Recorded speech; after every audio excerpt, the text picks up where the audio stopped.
In today's episode, we'll be talking about the transatlantic slave trade. As most of us know, this was a very dark time in our history, and we'll mention those who died or suffered abuse because of enslavers. And for those who have enslaved ancestry, we just want to let you know that we see you, we love you, and we're sending all of our healing towards you, whether or not you listen to this episode today. If you've been here for a minute, you know that family history comes with a lot of baggage. Yes, it can be messy, can be a lot to unpack. And when I think of unpacking and organizing, I think of Marie Kondo. Ooh. Do you know her? Yeah, I've heard about her, but tell me more. Well, she's someone who's a great example of organizing and cleaning things up. And that's exactly what we need to do in our family histories.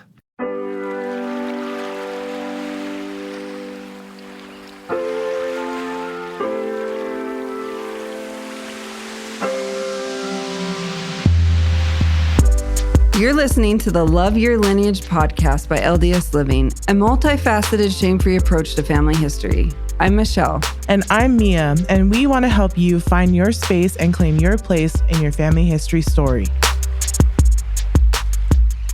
Mia, have you ever heard that phrase, sparking joy? Yes. Who's that come from? That comes from a famous Japanese organizing consultant, author, and TV show host, Marie Kondo. She talks about when you are going through your items in your home, you hold it to your chest, and if it sparks this joy in you, then you keep it, right? And if it doesn't, you thank it and release it. And then you release it, exactly. And you know, that brings me to family history. Always does. What does Marie Kondo have to do with family history, Mia? Come on. Well, there's a lot of things we have to unpack and learn to organize or try to process and compartmentalize in our family histories. So that's where transitioning comes in these transitional characters. Well, we don't have Marie Kondo on the show today, but we have someone just as good. Professor Christopher Jones is with us today. Hi. Hi. Professor Jones, you teach at BYU and you specialize in religion, race, and family in the 18th century. Is that correct? That's correct. Okay. And just like Marie Kondo is good at decluttering homes, Professor Jones is just as good as helping us to declutter and unpack history and today family history. So if you could tell us a little bit about yourself, and then also, do you have any cleaning tips? Yeah. So by way of introduction, in addition to my professional research and writing, I'm a husband and a father of 4 children. The cutest children ever. Like, oh my gosh. Pretty adorable, which helps them get away with all sorts of stuff. Yes. We live in South Jordan here in Utah, and we've been back in Utah for about 6 years. I'm originally from suburban Dallas, Texas. Cool. My wife grew up kind of all over in San Francisco and Chicago, Mexico City, and for most of her childhood in suburban New Jersey, just outside of New York City. Cool. We met while we were both students at BYU, lived in Virginia and then Philadelphia before returning here to Utah, where I've been teaching at BYU. I teach in the history department and the family history program at BYU, which has allowed me to bring together my own professional research interests in religion, race, and slavery in the 18th and 19th century. That's intense stuff. It is intense stuff, but it's also allowed me to connect it with some of my own family history. Ooh, okay. And I'm excited to talk to you guys about that today. Yes. As far as cleaning tips go, this is something we have been talking with our children a lot about lately. While there are times where we need to deep clean, set aside several hours or days to focus on a specific task at our home, it's also important to do daily chores and kind of smaller, making beds, tidying up, putting clothes away, sweeping, vacuuming, that sort of thing. And both are essential to maintaining a clean home. That's great. Are your kids actually doing it? That's hit or miss. But if you hear this, we know you got it in you. You can do that. You can do it. Yes, and my children too. All right. Thank you so much again, Dr. Jones, for being with us today. And for our audience listening, we're so excited to talk about transitional characters. And I want to emphasize how transitional characters becoming one, being one, and inviting others in our journey of family history to become one can help us organize the mess in our family history. So thank you so much for being here. We really are so thankful for you. Thank you both. And that feeling is more than mutual. I'm honored to be invited here today, and I've learned so much from both of you about family history and helping me think about it in more expansive ways. Thank you. So, Christopher, you told us a little bit about yourself, like professionally and family, but would you mind going into a little of your family history and like maybe what got you into your profession? Yeah, absolutely. So I grew up in a Latter-day Saint home. I was born in Salt Lake City, but moved as a young child to Dallas, Texas, and grew up there with my family. I was raised on stories of my Latter-day Saint pioneer ancestors. They served important leadership positions. And I grew up really proud of those ancestors. When I was 19 years old and a freshman at BYU, I received my own mission call to Tempe, Arizona. And it was an exciting thing for me because it was my great-great-great-grandfather, Daniel W. Jones, who was among the first Latter-day Saint missionaries called by Brigham Young to go and preach the gospel in what is now Arizona. And so that was a really neat thing. That's it really gave meaning to it. Lots of pride, yeah. But it also introduced me to some of the complexities of family history and the stories that I had been raised on. The first area that I served in as a young missionary was two old mining communities, Globe and Miami, Arizona. Not spelled like Miami, but pronounced Miami, and they will get you. That's how you know whether somebody is actually familiar with it or not. But it borders the San Carlos Apache Indian Reservation. Okay. And so my companion and I were responsible for visiting the reservation regularly, for teaching Apache investigators, as well as a handful of Navajo investigators, sharing the gospel that I had been raised with, sharing the scriptures that I had grown up reading, trying to communicate with these people and share with them what I felt and knew to be true, presented me with difficulties that I don't think I'd experienced before because of their own life experiences, because of their own cultural upbringing and experiences dealing with things like poverty and racism, living on a reservation, things that I had never encountered before. I thought quite a bit at the time about my own ancestor, who in his missionary work down in what is now Mesa, Arizona, had encountered indigenous people there and had faced some of those same, I don't want to call them difficulties or challenges, but same experiences that I was confronting at the time. And it made me think about his experience in new ways. It made me think about the communities that he helped found there and the indigenous people that were displaced as a result of that. The indigenous people that were sometimes forced from their ancestral homes as a result of that. And it made me more aware, or sort of brought to mind, a more complicated family history than I had been raised on or grown up understanding. But just generally, that missionary experience got me really interested in history, in Latter-day Saint history, in American religious history, in the history of the American West. So when I returned to BYU after serving my mission, I changed my major from political science to history, and I ended up completing a bachelor's degree and then a master's degree in history. Thank you so much for sharing about your family history. And we're going to go into that more, but we're starting a new segment today, which we would love your help with. It's called Let's Learn New Concepts with me and Michelle. So we have some new concepts that maybe you're not familiar with. So one word that we've said is transitional character. And what does that even mean? So I don't know if y'all saw the new Disney short that's out. It's called Far From the Tree, and it's about this little family of raccoons. That is like a perfect example of transitional characters. Christopher, would it be okay if I asked you to read this quote about it? Yeah, absolutely. Okay. So this quote is from Carlfred Broderick, a marriage and family scholar at the University of Southern California. He says, those individuals who grow up in an abusive, emotionally destructive environment and who somehow find a way to metabolize the poison and refuse to pass it on to their children, they break the mold. Perfect. So, Christopher, could you break down then in more simple terms what a transitional character is? I can try to define this in more simple terms. Transitional character is one who is, I think, first and foremost aware of their family history and all of its complexity. They understand both the good and the bad that they've inherited, whether socially or genetically. And they are attempting to break the chain or break the cycle of abuse or emotional distress or addiction or a number of other things. And so that what they pass on to their children and hopefully what their children then pass on to their children represents something better and a move towards a better and a brighter future. I love that. That was so good. That's beautiful. Wow. Now that we've gone over the concept of what a transitional character is, one of my first questions that came to my mind was, why is there any need to transition in the first place? And why does that have anything to do with family history? Like, a lot of us were like, this is our family history. Like, these are our traditions. Why would we want to transition away from that? One of the things that first comes to mind in thinking about transitioning is there's this innate desire within me, and I believe in the entire human race, to heal and to feel good, to have happiness, to have joy in their lives.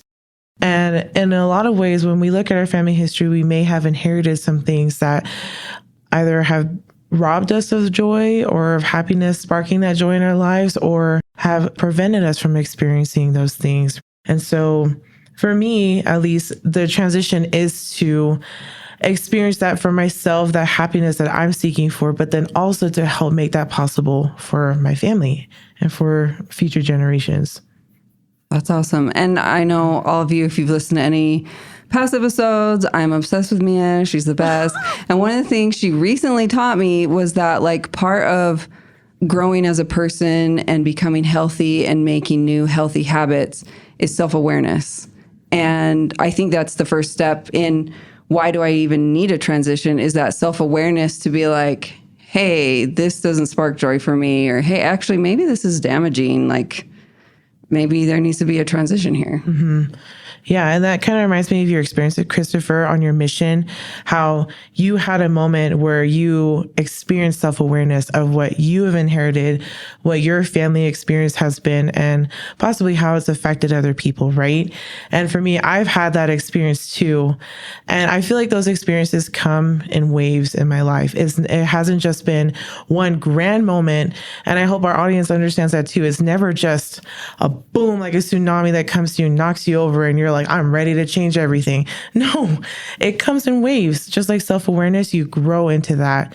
Just like life, we're constantly unfolding things in our lives. Life is constantly revealing itself to us. And as life does that, I feel like we are constantly seeing ourselves more clearly, right? The mirror in front of us is becoming less foggy. And as we do that work, it helps to clear things a little bit better so that we can see ourselves as we truly are and our families. And it's not to look at ourselves and hate ourselves or hate what has come before us. It's more so to offer the healing and the grace that God intends for all of us to have, for all of his children, not just those who are here now.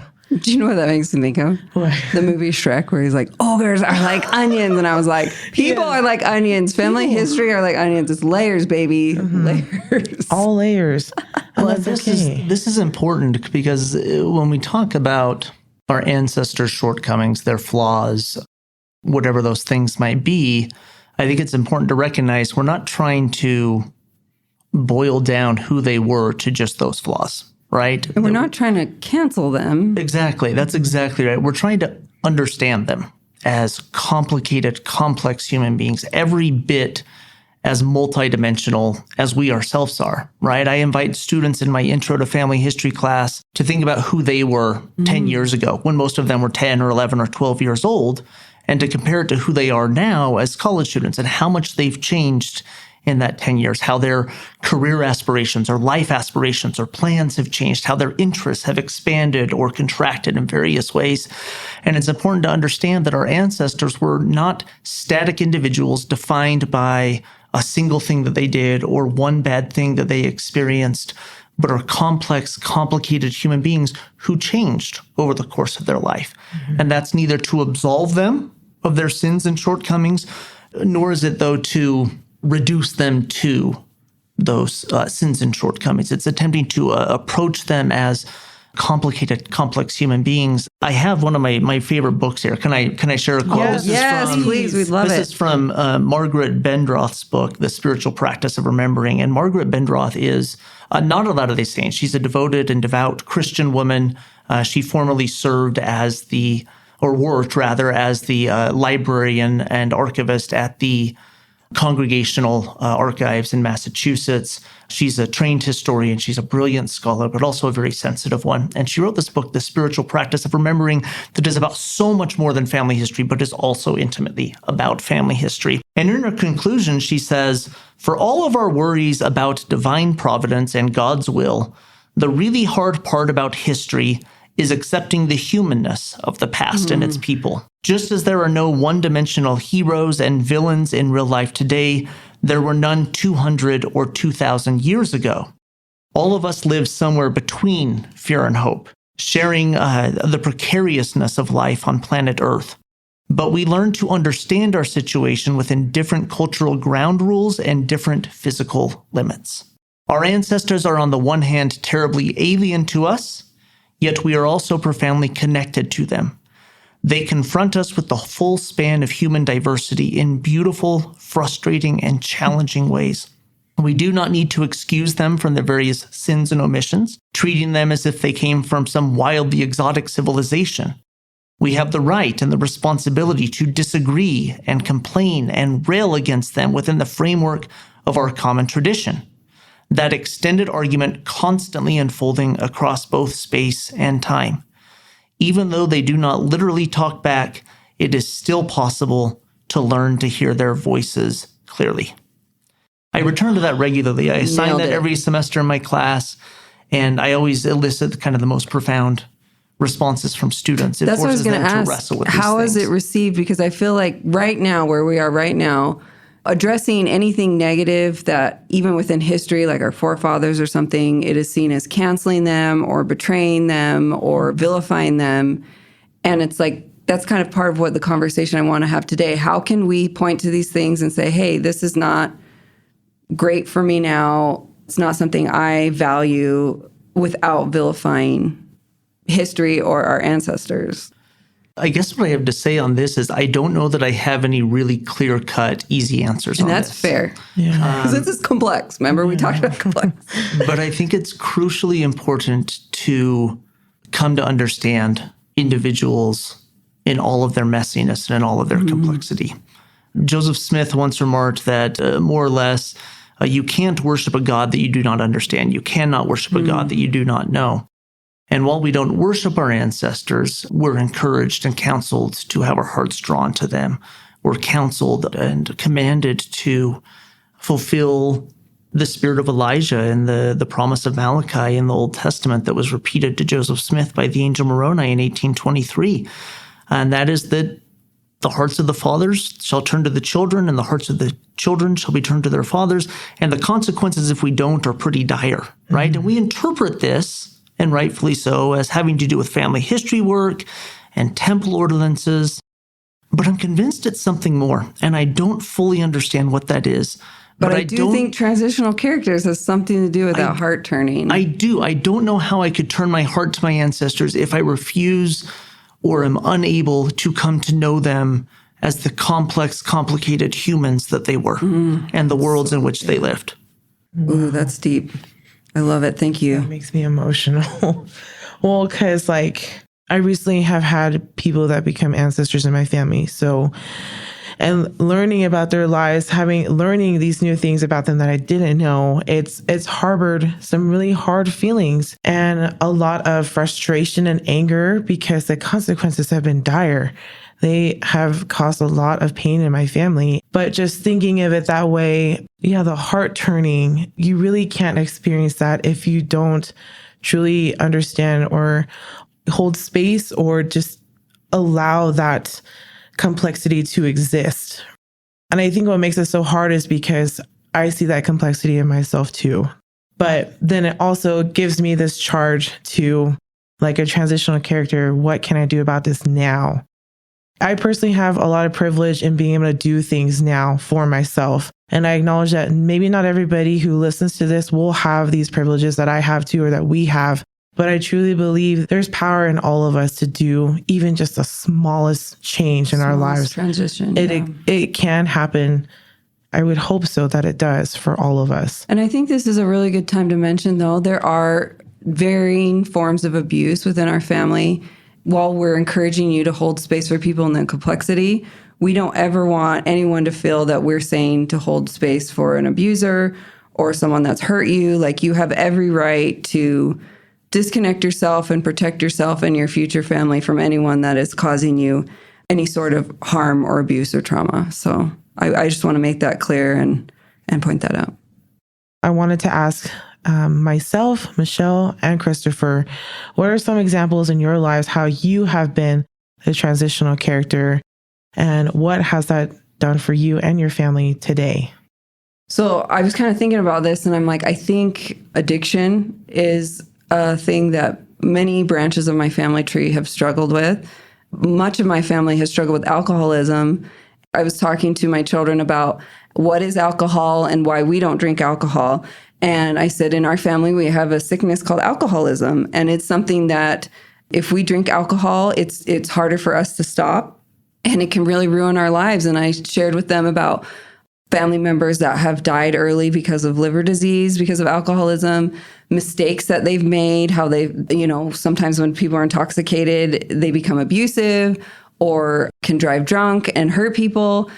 I've talked to my kids about that. And so, like, addiction to substances or food that's just not in a healthy way. I want to approach the things in my life in a healthy, joyful way and not have them coping mechanisms. I have learned that I got to be responsible and build up new coping mechanisms that I don't even know about or don't even know where to get started. And that's one thing for me personally where therapy has been so helpful, to be like, okay, here's a problem. What's a healthy, productive way for you to cope with it?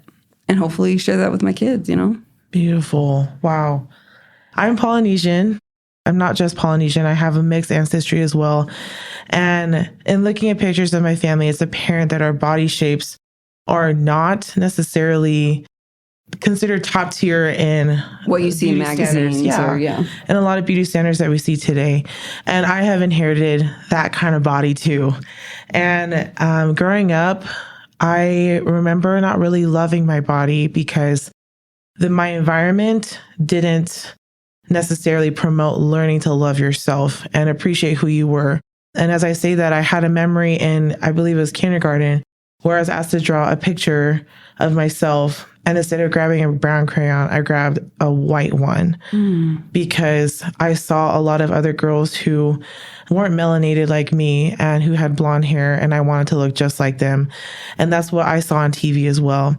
And I don't really remember hearing women who look like me or who are from my culture saying that they love themselves, they love their body, that they appreciate it, and that they use it as an instrument rather than just an ornament, right? And so I struggled a lot with my body image. And I remember when I got accepted to BYU, so out here in Utah, to come to school, it was a culture shock for me, to the point where I thought that the only way I could fit in and survive was to assimilate.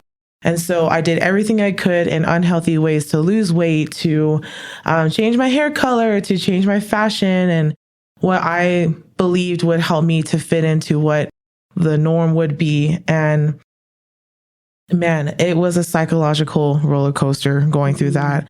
And even though I lost the weight, even though my skin was a little lighter or my hair was a little lighter too, it still didn't fill the void that I had about body image issues. And so it wasn't until I had this experience where, after getting married, I gave birth to our little boy, that I finally realized that, wow, my body really is amazing and that I should love it and appreciate it because it did have this ability to bring life into the world. I really started realizing, maybe this idea that I was taught or neglected of being taught to love myself, I wanted to change that because I was tired of not loving myself. I was tired of hating the way I looked and tired of holding myself back too. So that's all to say too. I mean, I'm still going through this journey of learning to love myself still. But now when I look in the mirror, I see my ancestresses in me. And I see evidence of them in my shoulders, right? My shoulders are very broad and I used to hate them, but now I realize, like, no, these shoulders could paddle across the Pacific Ocean to take my family from point A to point B. And it could carry a baby. It could hold my family and protect them, as well as my legs. I have really thick legs and my calves are like massive, but those legs they can help me to move. They can help me to walk miles if I needed to make sure my family has food, to make sure that they're safe. So I see evidences of my family all over me. And now I'm so proud of it. I used to not be proud of it, but now I can't help but be proud because it was because of them that I exist now. And so I'm so thankful for that. I wonder, do you feel like any of your ancestresses who maybe hated their body by you right now saying, I see you, I love you in my body, like that's also giving them permission to let go of any body image issues they may have had and just love themselves? I don't know. When you were sharing that was the thought I had. And I was like, oh, Mia, that's so beautiful. Yeah. Well, thank you. And, that's, as you said that, I'm tearing up because that's all I would hope for, right? That this work that I'm doing would release them of those kinds of fears or pain that they experience because they didn't necessarily appreciate their bodies or they were taught not to. Yeah. And I would hope too that what I do made them feel seen, because I know how powerful it is for me to feel seen and to be heard. And so, yes, that grace I hope would transcend to more than just me, but to them too. It's like intergenerational trauma. Mm-hmm. There's also intergenerational healing. And we can never forget that part of the conversation where the trauma happens, but also the healing happens. And we in the present can not only affect the future, but we affect the past. And exactly. Well, amen. Professor Jones, Christopher, is there something in your family that you were transitioning away from or working on, or? Everything. I know. It feels like a lot sometimes. Maybe I can answer this by picking up on a thread that I mentioned earlier. So in telling you about myself and introducing some of my professional research interests to you, I told you that I completed a bachelor's degree and a master's degree at BYU.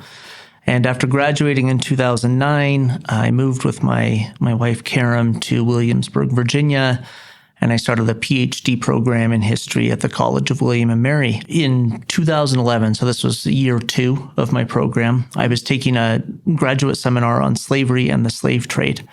And so I had become interested in issues of race and slavery, and especially religion's intersection with them.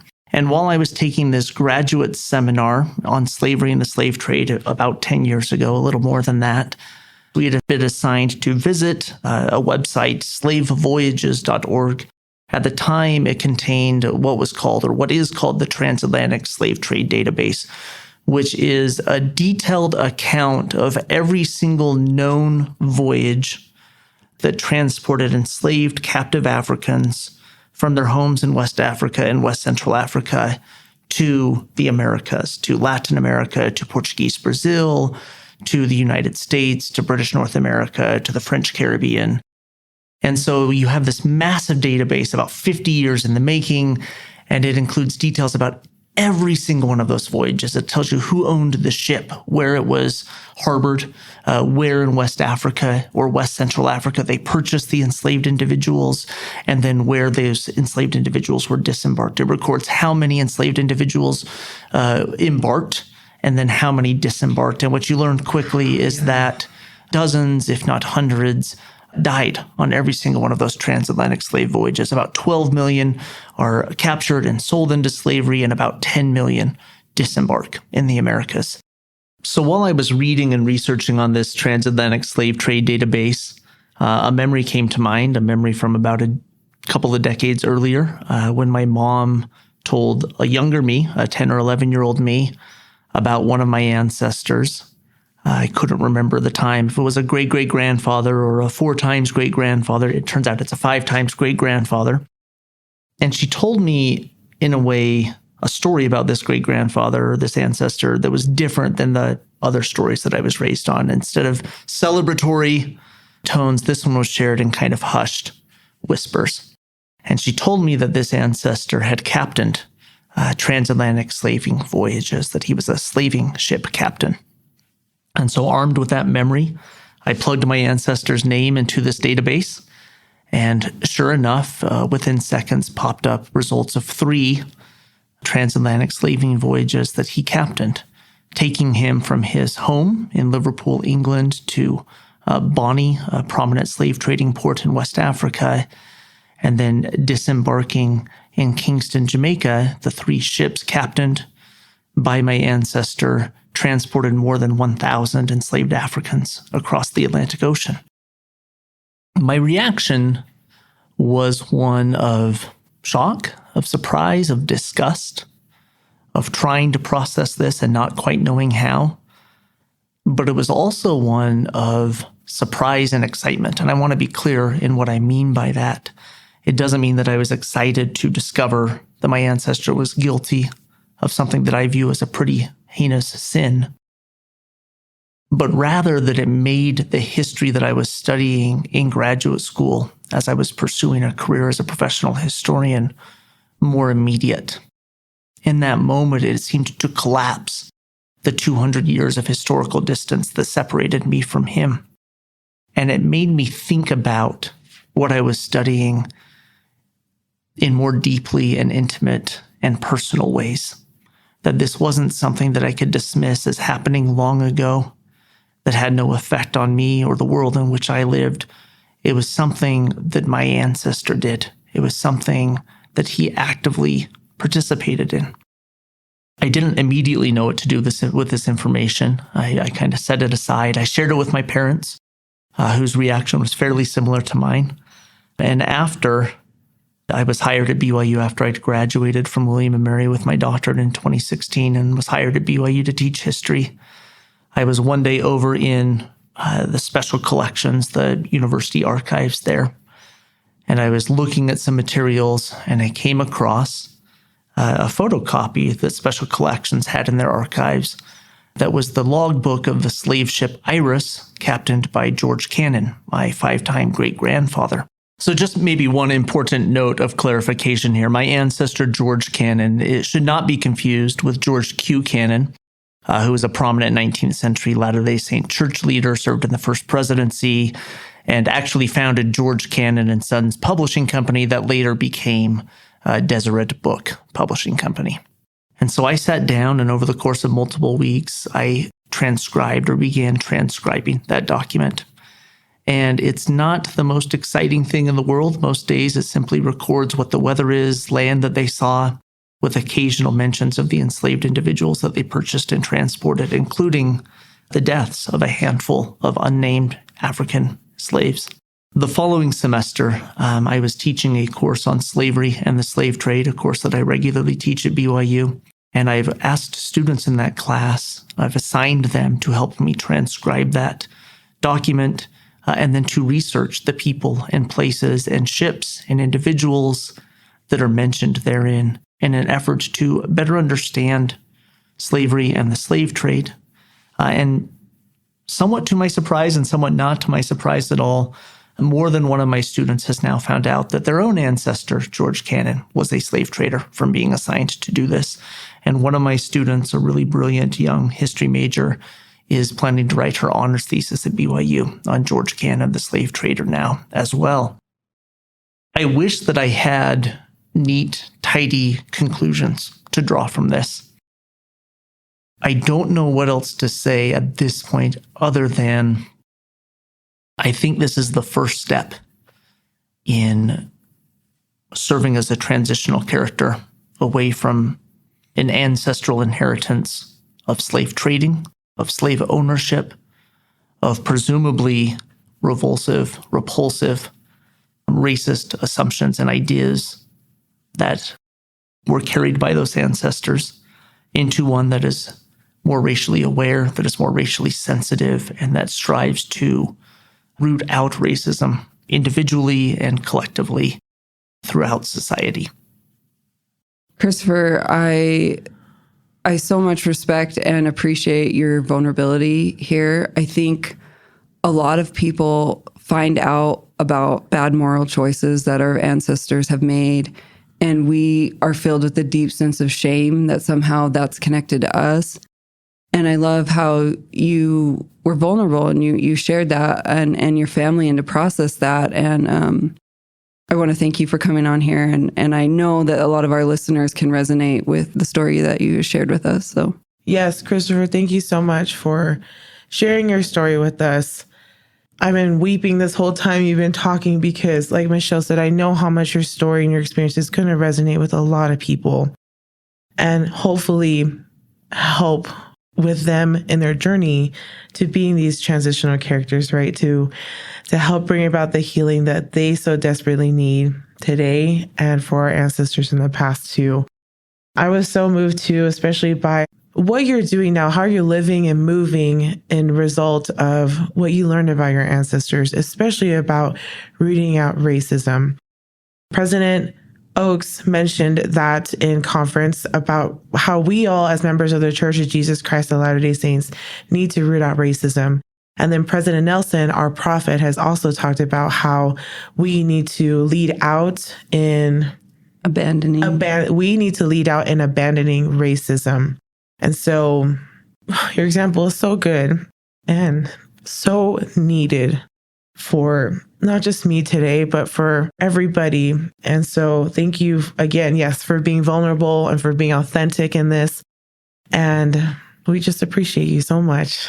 And I love, Mia, I think President Nelson and President Oaks calling to root out, lead out, and abandoning these racial prejudice that might have been passed down from family members, that in that calling, he is calling us to be transitional characters, not only in the church and as individuals, but in our communities. And that is something that is so powerful. But as you were talking, it made me think, Mia and I, as multiracial people, we have talked a lot about how some of our European ancestors might not have looked kindly on us because of racial prejudices, and how painful that is as someone who wants to connect, to know that they maybe held these prejudices. And I know that you are a father of multiracial children, and if you wouldn't mind, I would love to hear how you and your wife are going to teach this, if you've taught it with them, or how is it approached, or I would love to know more about your thoughts. Yeah, thank you. So just as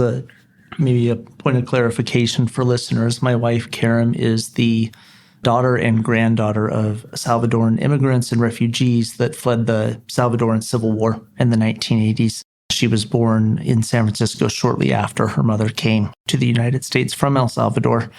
And we have made this a point of emphasis with our children from a very young age. With a last name like Jones, they might be mistaken for having solely European ancestry. They're white assumed, although each of them have very Spanish first names, Joaquin and Sofia and Oscar and Paloma. And we gave them those names in part so that they would understand and appreciate their Hispanic heritage, to embrace their identity as Latino and Latina. But we've also made it a point of emphasis to not shy away from their paternal ancestry, about my ancestors. And that includes a lot of wonderful stories that I was raised on. They have certainly learned about their Latter-day Saint pioneer ancestors, about their ancestors who came to what is now the United States hundreds of years before it became an independent nation. But they're also aware that some of their ancestors were implicated in slavery, were implicated in the slave trade. They're aware that some of their more recent ancestors held and assumed certain things about, or certain prejudices towards people of different races and ethnicities, or people of different nationalities, but also may have also held sexist or homophobic or other prejudices. Mm-hmm. And so we've tried to create an atmosphere in our home where we can talk openly about those difficult subjects in age-appropriate ways.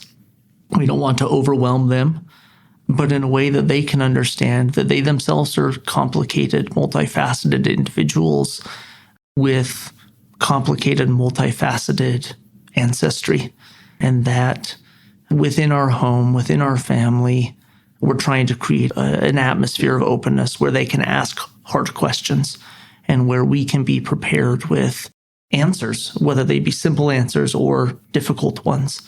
And sometimes I've had to answer them with, that's a really good question, and I'm not quite sure how to answer that. Maybe we can read this book together. to try and understand better. Maybe we can watch this television program to understand that a little bit better. Again, I don't have easy answers to what I think are really complicated questions that we're addressing here regarding transitional characters and the complexities of family history. But the first step, it seems to me, is to acknowledge and understand who our ancestors were and the good and the bad and everything in between, really clearly good or bad things that they did. And only when we start with an effort to come to know them by turning our hearts to them can we begin this transition process that we've been talking about. Thank you so much.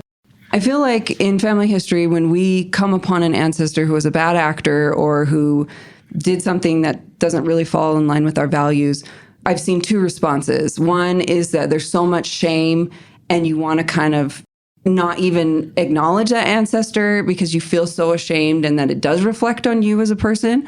Or you'll be like, what do my ancestors' choices have to do with me? Why should I feel like I should be held accountable for anything that they've done? Like, what are your thoughts on those? Yeah, that is a great question.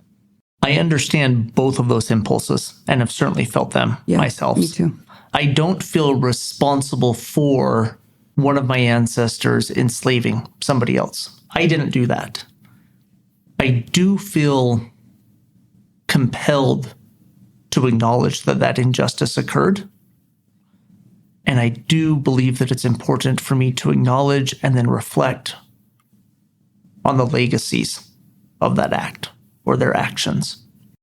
We sometimes think about, for example, racism as being limited to having explicitly negative or derogatory thoughts or beliefs or assumptions about somebody of a different racial identity. But racism is an ism. It includes both individual attitudes and actions, which we can start with abandoning immediately, but it also includes larger systemic issues. It includes the institutions that we belong to and that we interact with in society on a daily basis. It includes institutions that are rooted in history itself. I sometimes tell my students that history's happened and simply ignoring it doesn't make it go away. I am opposed to exploited labor. I utilize technology and wear clothing daily that is the product of exploited labor systems. And so in me thinking about me being myself being a transitional character, these are the sorts of realities that I have to confront. And I have no doubt that generations that follow me will need to transition away from my own hypocritical actions or shortcomings. And I hope they do. I hope our descendants see us in our complexity and our flaws and be like, I sure loved great grandma Michelle, but I think I'm going to do this in a healthier way. She had this blind spot. She missed this. Yes. She was so good on these fronts, but, right? Bless great grandma Mia, who taught me to be proud of my body and its strength and its power and all that it can do. But she kind of missed this. And so I want to take that in a new direction. We as a society sometimes like to quote Martin Luther King Jr.'s quote that the moral arc of the universe is long, but it bends towards justice, right? And it has this idea that things are always getting better. And I think there's an element of at least aspirational truth there. I think history is a little bit more complicated than that. But what that means is it doesn't stop with our generation. The future generations have to continue to bend and mold that arc towards justice further. So before we leave, I want just one more question to ask all of us. And as we have become self-aware, as we are transitioning, as we are acknowledging things that we need to transition away from, has it been worth it? I mean, it's been really hard. Like when you brought up those slave records, there are so many people within family history like, family history, I am doing it. And they go to do it. And then they come up against these records, which we're so grateful that they exist. But then it's like an immediate gut punch. And they're like, what is happening? I thought family history was all positive. I thought I was going to feel great and receive all these blessings. Why do I feel like someone just punched me in the gut? And it's like, there's also trauma in those records. And like, so many people are like, is it worth it? Is it worth it to face the ghosts of the past? Is it worth it to try to transition? And I want to know, real talk here, like both of you, like, has transitioning been worth it? And I'll start. For me, myself, transitioning and going to therapy and acknowledging the harms of the past has been really painful. But a lot of things in my family history, the intentions were really good, but I can see over time the impact was not in line with our family values. And for me, one of the most powerful tools I have against these negative, traumatic, harmful things happening again is to know about them. And now I feel like I'm calling it out. I'm pointing out what it is. I'm trying not to vilify. I'm trying to give complexity to my ancestors. But by acknowledging the mistakes they made, by teaching my children about the mistakes they made, specifically with alcohol, I really hope that that is going to prevent future generations from having problems with addiction. And so for me, that hope has been worth all of the trial and effort. And I think it's not just a one-time thing, it's a lifetime thing I'm going to be working towards. And I would say the same for myself, that it is a lifetime work. I'm making myself a transitional character, part of my character, something that I can't erase, something that will never leave me. Once it came out, it's like, yeah, you're there. You're going to be with me. And this is how I'm going to live now. It's now part of my moral being and existence. And like you said, Michelle, for me, it has been totally worth it. Why? Because the one word that comes to mind is love. I feel, with my example of body image, this overwhelming sense of love has propelled me forward in ways that I can never have imagined beforehand, especially with, not limiting myself, with allowing myself to go and do things that I want to do or experience. But more importantly, it's allowed me to have a heart that has much more room to love other people. I feel like my being has grown so much more and given me even more power to do good. And deep down, that's all I've ever wanted to do. And I know that is in me because that's what my family believes in. They've always passed down histories of trying to do the right thing. And now I'm living that legacy. I'm a living legacy of this. And because I stepped into this, I am a new ancestor. I've fully stepped into this, at least in this time and space, but it'll just keep expanding and I will too. So yes, the answer is yes. It is absolutely worth it. I love your focus on love there, Mia, and having that be central. I often tell my students that one of the benefits of studying history is that it will make them a more empathetic person because they're forced to confront people in the foreign world of the past on their own terms, to understand the times in which they lived and how they shaped or limited the options available to those historical actors. And my hope is that empathy translates into the world in which they live now, that they're able to become more empathetic with those that are different from them, that they may be more empathetic with those in their own family, and certainly that they'll be more empathetic with their loved ones and their families. And I've certainly seen that in my own life, studying history and family history. There's a lot of work to do, but it has forced me and conditioned me to extend more grace to those that I encounter on a daily basis, people who may look different from me or act different from me or believe things different from me. It's made me pause to think about them in more loving and charitable ways. Beautiful. Perfect. All this conversation about unpacking as well as transitioning and changing, it brings me back to the one who has been and still is the best transitional character for all of us through all time, through all space, and through all eternity, is our Lord and Savior, Jesus Christ. So when he came to this earth and he lived as a mortal, well, half mortal, half God. He was here to make important things happen. And he did exactly that. And he fulfilled his mission at being the one who changed everything for all people. I think about the strength that he had to endure the uncomfortableness, the trauma, the shame that comes to all human beings in every place of the world. And it was because of him and because of what he's done that it's possible for us to have those changes and to transition in our lives. He made that possible. And I truly believe that in transitioning ourselves, that we bring about and unlock this healing and that potential to be transformed to better people, better families, better societies, better nations, and better worlds because of our Savior, Jesus Christ. All things are possible because of him. And I would hope that future generations will continue to unlock, to unfold and unpack the blessings that are made available because of Jesus Christ.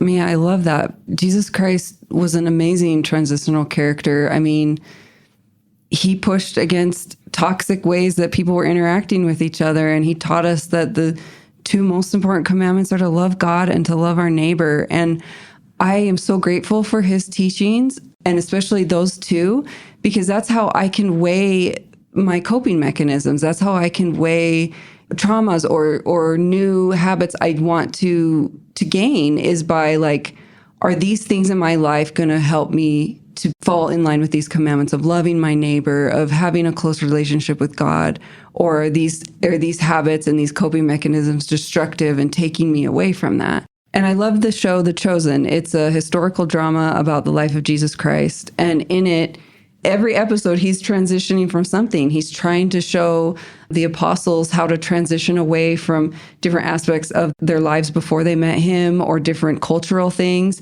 And I just love that you brought that up, Mia, because that he is truly the ultimate transitional character. So, and if you want to learn how to be a better transitional character, I can't think of a better place to start than in the scriptures and all these stories about Jesus Christ.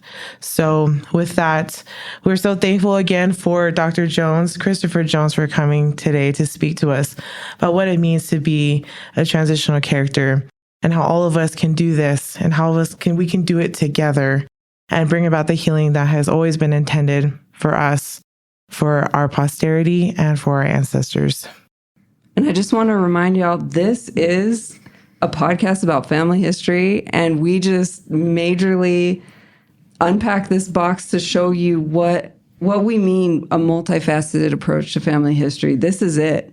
And I think so many of us didn't realize all of the beauty and complexity and blessings that are in true family history work when we look at it from multi perspectives. So I'm so glad you're here. And thank you so much, Professor Christopher Jones. We have loved having you. We're so grateful for your friendship in our lives. And thanks. Thank you both.